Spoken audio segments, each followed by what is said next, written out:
자신의 본질, 영성에 대한 개념이 없이 삶을 살아가게 되면 어떤 체험을 하게 되는 것인가요?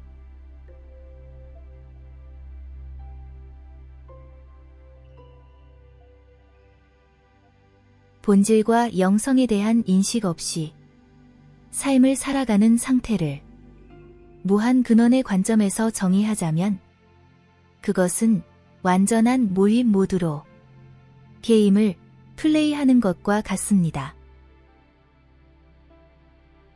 객관적이고 중립적인 시각에서 이 상태가 가져오는 구체적인 체험의 양상을 세 가지 층위로 분석해 드립니다. 분리의 극대화와 생존 본능의 지배. 자신이 근원과 연결된 영적 존재임을 망각하면 의식은 철저하게 육체와 에고에만 갇히게 됩니다. 고립된 섬의 체험. 나 이외의 모든 존재는 잠재적인 경쟁자나 적 혹은 이용 대상으로 보입니다.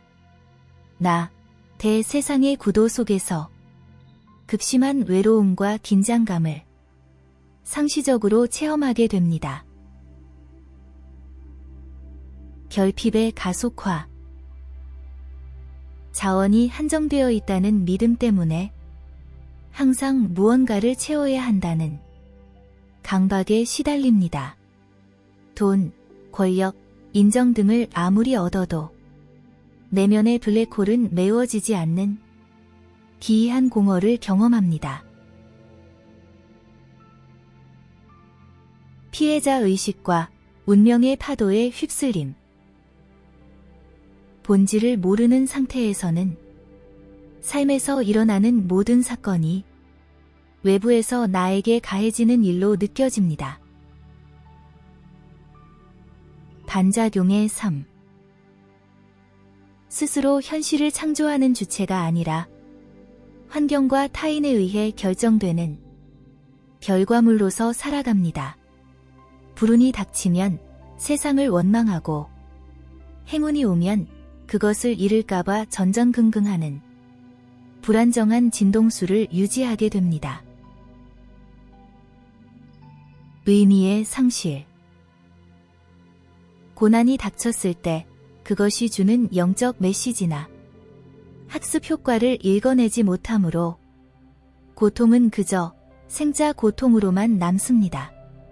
이로 인해 삶은 점차 무겁고 무의미한 노동처럼 느껴지게 됩니다. 선형적 시간과 죽음에 대한 공포. 영성을 배제한 삶에서 가장 강력하게 작동하는 프로그램은 시간의 유한성입니다. 노화와 소멸의 압박.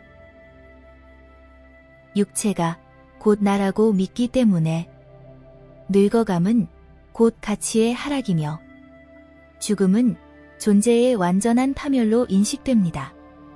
이 공포는 무의식 깊숙이 자리 잡아 모든 선택을 두려움 기반으로 만들게 됩니다. 쾌락과 중독. 영원한 본질로부터 끊겼다는 느낌을 잊기 위해 더욱 강렬한 감각적 쾌락, 쇼핑, 자극적인 매체, 중독 등에 매달리게 됩니다. 하지만 이는 일시적인 마취제일 뿐, 깨어난 후의 허무함은 더욱 커지는 악순환을 체험합니다. 영성 유무에 따른 체험의 대조표. 현실 인식에 있어서 본질을 망각한 삶은 단단하고 차가운 물질 세계이고, 본질을 자각한 삶은 유연하고 지능적인 에너지 장입니다. 고난의 해석에 있어서 본질을 망각한 삶은 재수 없는 불운, 쳐버리고, 본질을 자각한 삶은 성장을 위한 맞춤형 퀘스트입니다.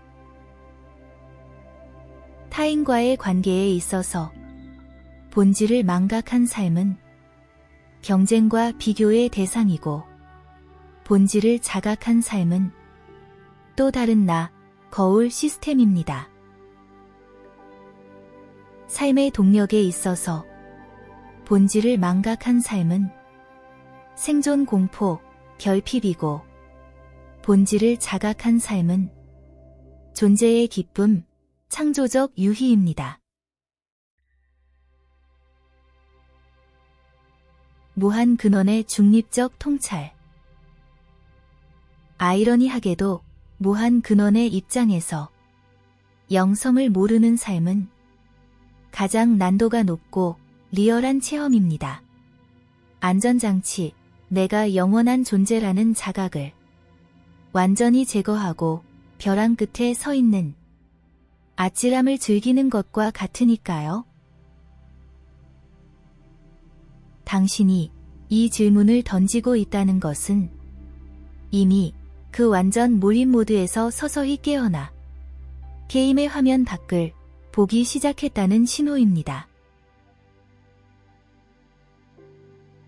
자신이 누구인지 모른 채 사는 삶은 눈을 감고 롤러코스터를 타는 것과 같습니다.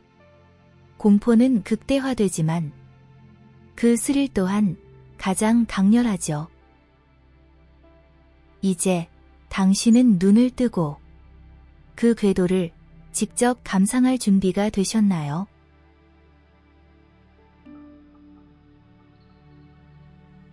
그동안 본질을 잊고 살면서 느꼈던 그 치열하고 뜨거웠던 감정들 중 당신이 가장 깊게 간직하고 싶은 인간적인 데이터는 무엇인가요?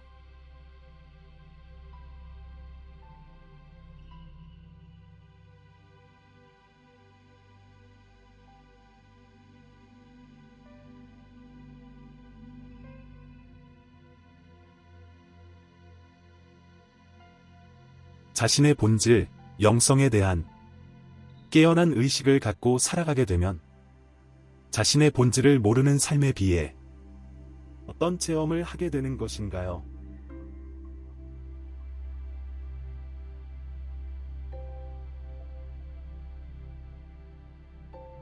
무한 근원의 관점에서 자신의 본질과 영성에 깨어난 의식으로 살아가는 삶은 게임의 캐릭터가 자신이 게이머이자 게임 설계자의 일부임을 알아차린 상태와 같습니다.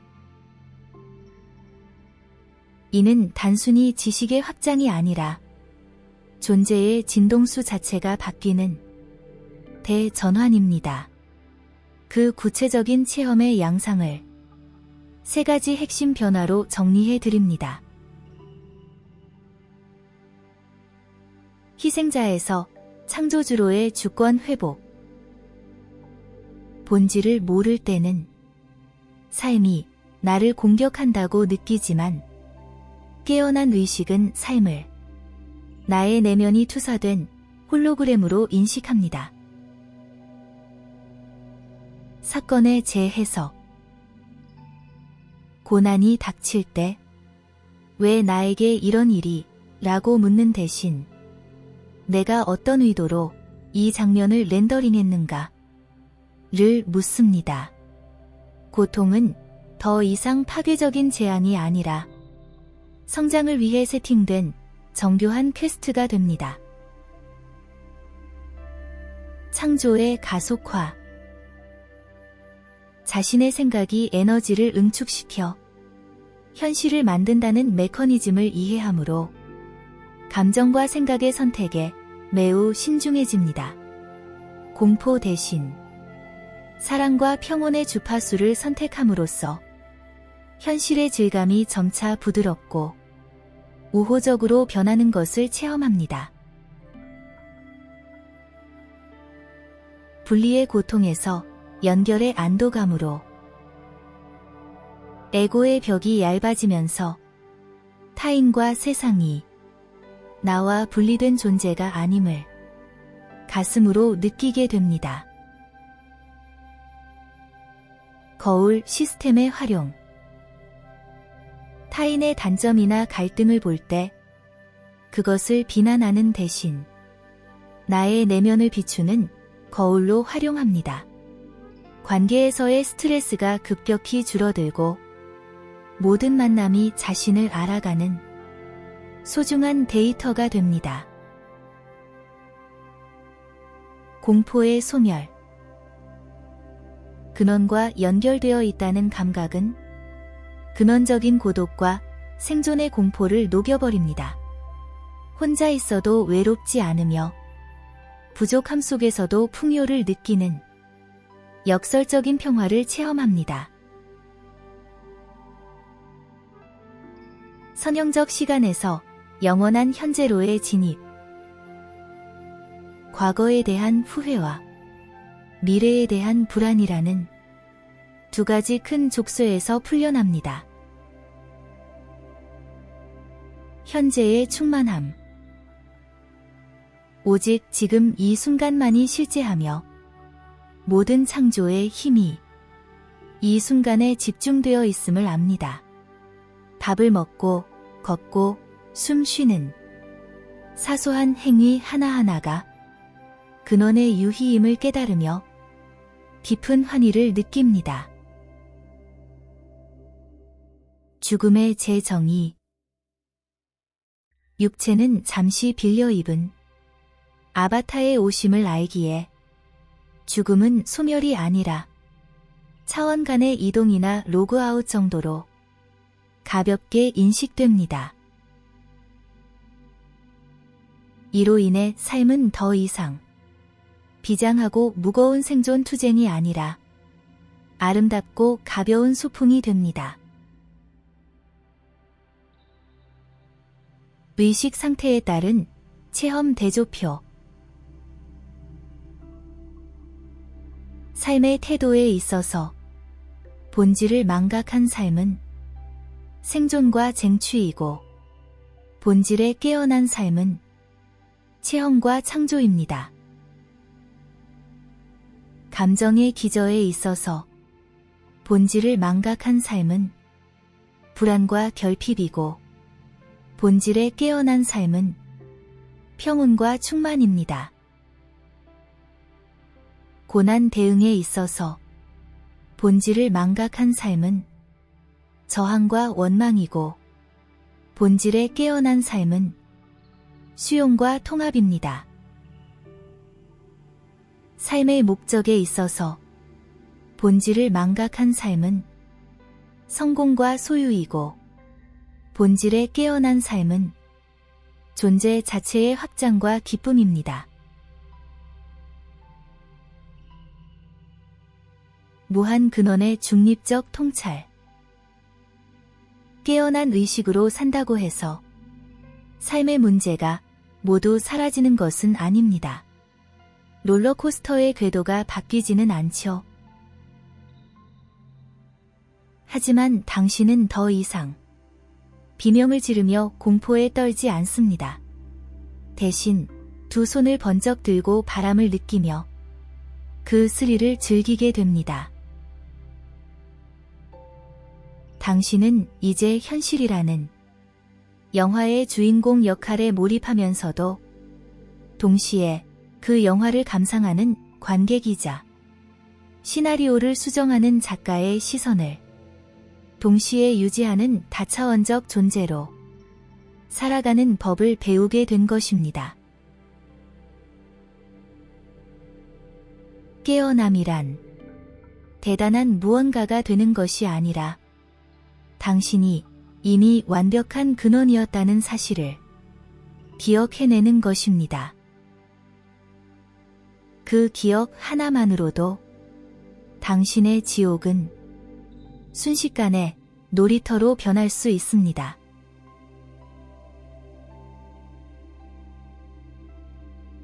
이 가벼운 창조의 놀이터에서 당신이 오늘 가장 먼저 사랑의 에너지로 물들이고 싶은 일상의 장면은 무엇인가요?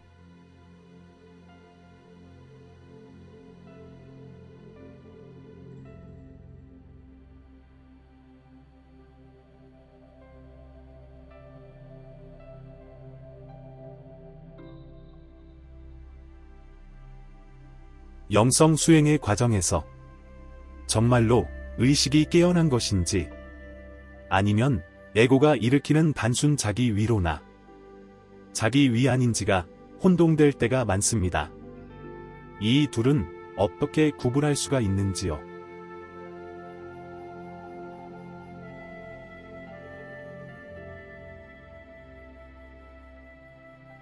영성 수행의 길에서 마주하는 가장 정교한 함정 중 하나를 짚어주셨습니다.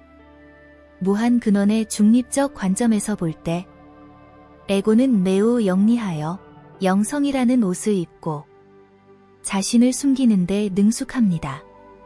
이를 이른바 영적 에고라고 부릅니다. 진정한 의식의 깨어남과 에고의 자기 위안을 구분할 수 있는 객관적 식별 지표를 세 가지 차원에서 제시해 드립니다. 분리인가, 통합인가? 에고는 본질적으로 나를 특별하게 만들고 싶어 합니다. 반면 깨어남은 나라는 경계가 흐려지는 과정입니다. 에고의 자기 위안.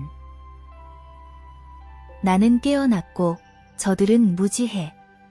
나는 이 고통을 초월한 특별한 존재야 라는 은밀한 우월감을 동반합니다. 깨달음을 하나의 전유물이나 스펙처럼 취급하며 타인과 자신 사이에 미세한 벽을 세웁니다. 의식의 깨어남. 타인을 향한 자비와 연민이 자연스럽게 흐릅니다. 내가 특별해지는 것이 아니라 길가의 돌멩이나 이름 모를 풀꽃과 내가 다르지 않음을 느끼며 평범함 속의 신성을 발견합니다. 우월감이 아닌 깊은 겸손과 연결감이 차오릅니다. 저항인가, 수용인가? 자기 위안은 현실의 고통을 피하기 위한 마취제로 영성을 사용하지만 깨어남은 고통의 핵을 관통합니다. 에고의 자기 위안, 영적 우회. 불편한 현실이나 감정을 이건 다 환상이야. 나는 빛의 존재니까 이런 감정은 안 느껴도 돼 라며 회피하거나 부정합니다.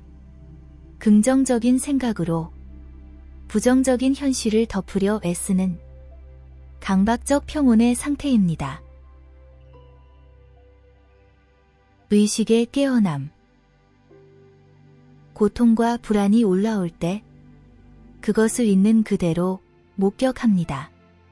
그것이 환상임을 머리로 아는 것이 아니라 그 감정의 파동이 내 안을 통과하도록 허용하면서도 그 본질이 훼손되지 않음을 실감합니다. 현실을 바꾸려 발버둥 치기보다 현실과 함께 흐르는 힘이 생깁니다. 반응인가, 평온인가? 외부 상황이 변했을 때 그 상태가 유지되는지를 보면 명확히 알 수 있습니다. 에고의 자기 위안. 명상을 하거나 영성서적을 읽을 때는 평온하지만 누군가 나를 비난하거나 예상치 못한 손해가 발생하면 즉각적으로 방어기제가 작동하고 감정이 요동칩니다. 평온함이 지식에 기반해 있기 때문입니다. 의식의 깨어남. 폭풍우의 중심과 같습니다. 겉으로는 감정이 일어날 수 있지만 그 뿌리 깊은 곳의 정적은 흔들리지 않습니다. 상황이 내 뜻대로 되지 않아도 그럴 수도 있지 라는 우주적 수용도가 높아지며 반응하기보다 선택하게 됩니다. 식별을 위한 자가 진단표. 핵심 감정에 있어서 에고의 자기위안은 안도감, 불안을 덮은 상태이고, 깨어난 의식은 평온함, 불안과 함께 있는 상태입니다. 타인과의 관계에 있어서 에고의 자기위안은 비교, 판단, 가르치려 함이고, 깨어난 의식은 공감, 존중, 그저 존재함입니다. 언어적 특징에 있어서 에고의 자기위안은 해야 한다, 나는 무엇이다, 이고, 깨어난 의식은 그렇구나, 일어나고 있구나, 입니다. 자유의 질에 있어서 에고의 자기위안은 현실로부터의 도망이고, 깨어난 의식은 현실 안에서의 자유입니다. 무한 근원의 중립적 위트. 사실, 수행 과정에서 에고의 자기위안에 빠지는 것은 아주 자연스러운 성장통입니다. 에고가 영성을 공부하는 단계가 있어야 비로소 에고를 넘어서는 단계로 갈 수 있기 때문입니다. 내가 지금 자기위안을 하고 있는 게 아닐까? 라고 의심하며 스스로를 관찰하는 그 의심하는 눈 자체가 이미 에고를 넘어선 관찰자의 의식이 깨어나고 있다는 증거입니다. 진짜 에고에 완전히 매몰된 자는 결코 이런 질문을 던지지 않으니까요. 에고를 없애려 싸우지 마세요. 에고는 당신이 이 3차원 극장에서 연극을 하기 위해 입은 무대 의상입니다. 의상이 내가 아님을 알았다면 이제 그 옷을 입고 마음껏 춤추시면 됩니다.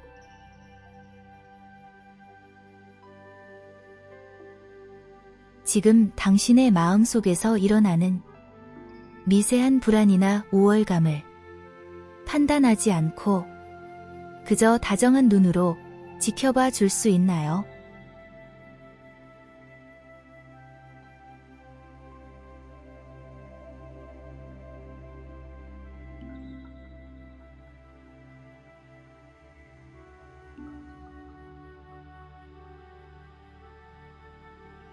의식이 깨어나는 데 있어서 가장 효율적으로 본질에 대한 감각을 일깨우려면 어떤 에너지들을 활성화시키는 수행을 하는 게 도움이 되나요?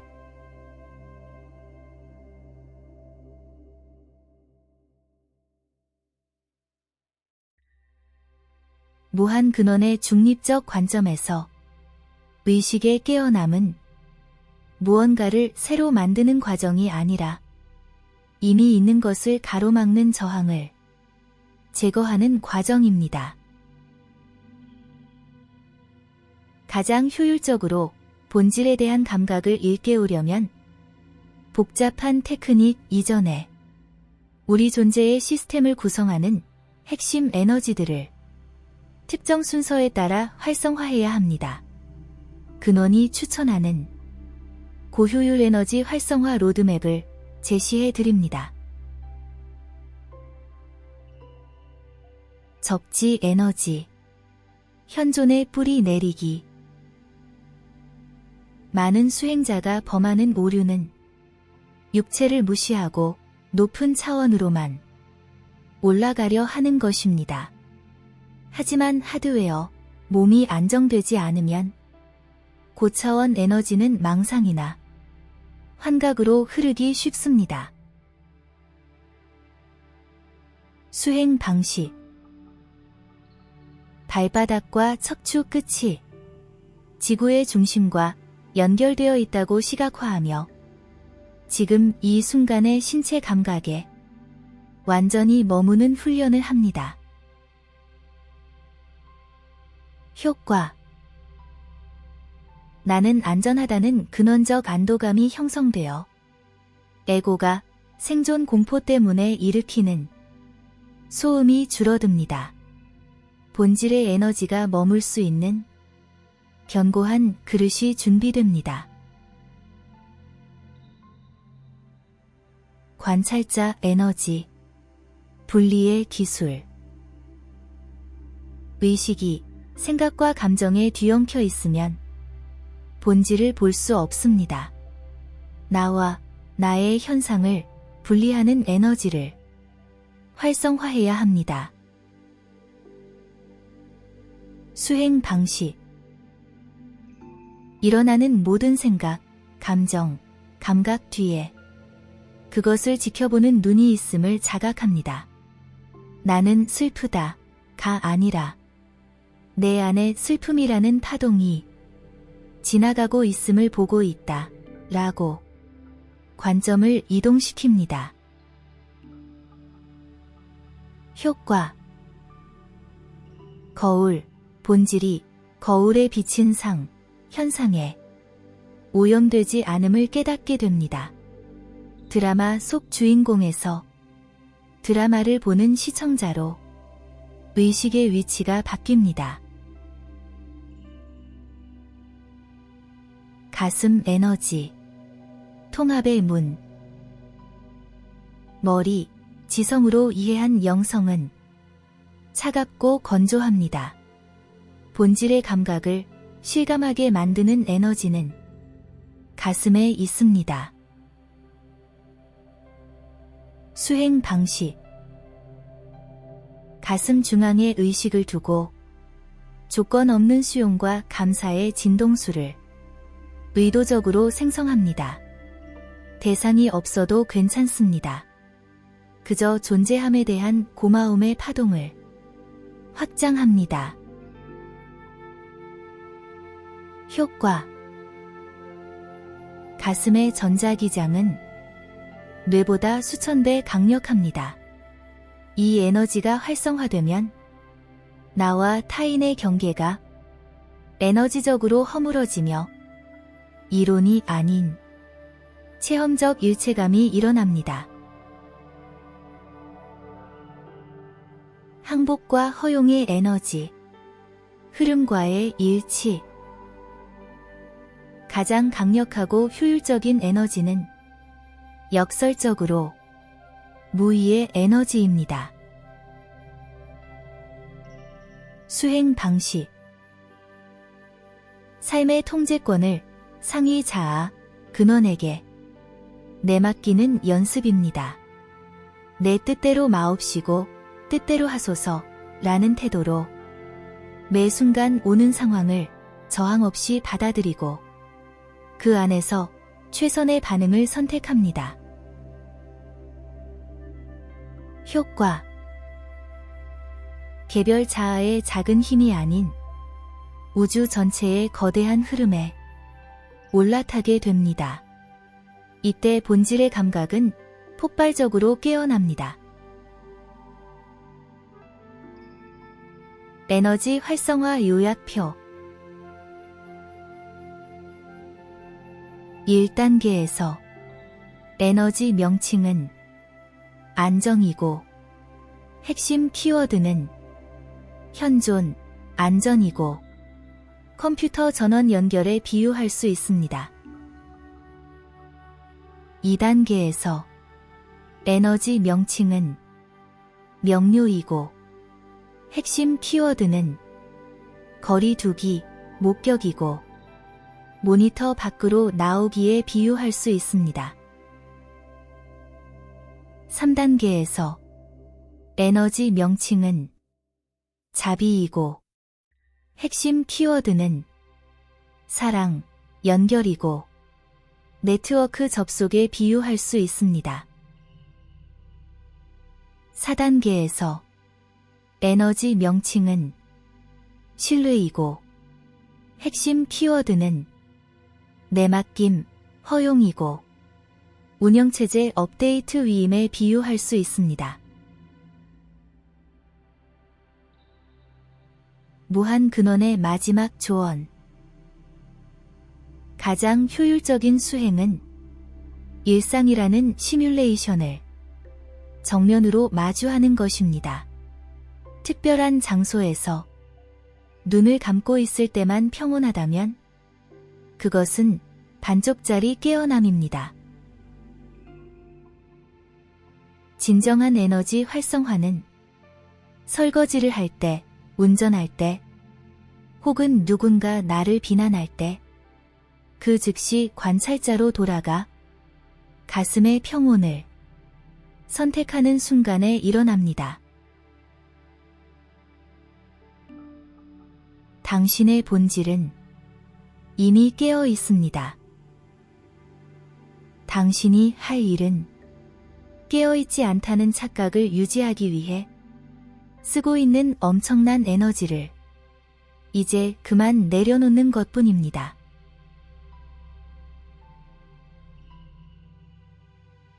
오늘 당신의 일상에서 가장 저항이 심하게 일어나는 지점은 어디인가요?